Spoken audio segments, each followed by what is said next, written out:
আসন্ন জাতীয় সংসদ নির্বাচনে নারায়ণগঞ্জ ৫ আসনে অ্যাডভোকেট আবুল কালাম বাংলাদেশ জাতীয়তাবাদী দল বিএনপির মনোনয়ন পাওয়ায় মুছাপুর ইউনিয়ন যুবদলের সাবেক সাধারণ সম্পাদক নাজির মাহমুদের উদ্যোগে মিলাদ ও দোয়া মাহফিল অনুষ্ঠিত হয়েছে।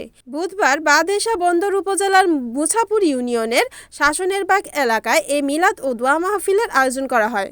দোয়া ও মিলাদে বক্তারা বলেন, দল অ্যাডভোকেট আবুল কালাম সাহেবের প্রতি আস্থা রেখে এই আসনে ওনাকে চূড়ান্ত প্রার্থী হিসেবে ঘোষণা দিয়েছে। তাই আজকে প্রতিজ্ঞাবদ্ধ হয়েছে দলের সিদ্ধান্তকে মেনে সর্বোচ্চ ভোটে কালাম সাহেবকে বিজয়ী করে তারেক রহমানকে উপহার দিব।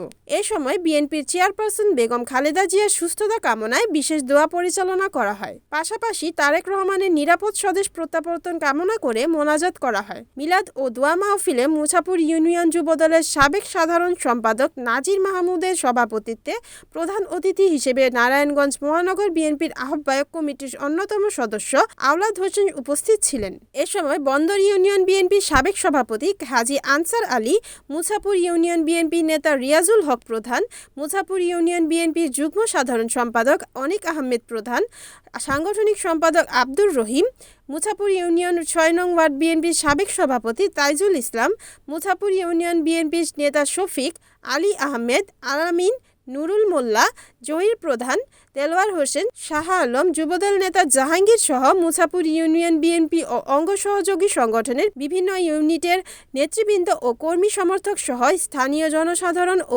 এলাকাবাসী।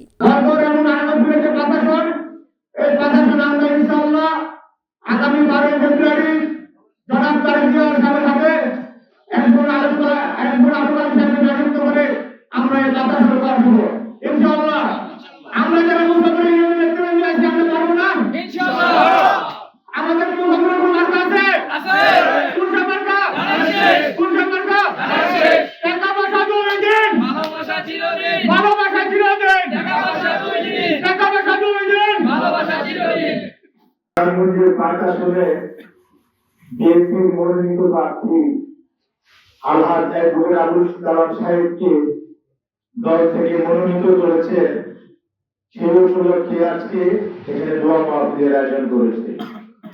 একটা কথা মনে রাখবেন, ব্যক্তির চেয়ে দল বড়, দলের চেয়ে দেশ বড়। আমরা রাজনৈতিক দল করি, হ্যাঁ এই পন্থী থাকতে পারেন, হ্যাঁ এই পন্থী থাকতে পারেন, দোষের কিছু না। নির্বাচন আসলে এটা একটা বড় দল। দীর্ঘ ১৭ বছর অনেকে আন্দোলন সংগ্রাম করে পঙ্গু হয়েছে, তারপরে দল ছাড়েন নাই। অনেকেই কারণ নির্যাতিত হয়েছেন, বিপরীত হয়েছেন, এই বিএনপি ছাড়েন নাই। আর আজকে আওয়ামী লীগ ছেড়ে পড়াইছে। বিএনপি আর আওয়ামী লীগের পার্থক্য হলো জিয়া সৈনিক যারা, তারা কখনো আল্লাহ ছাড়া কারো কাছে মাথা নত করে না। এত কষ্ট গেছে, তারপরে আমরা দল ছাড়ি নাই। রিপোর্ট মেহেদী হাসান প্রান্ত, NNTV, নারায়ণগঞ্জ।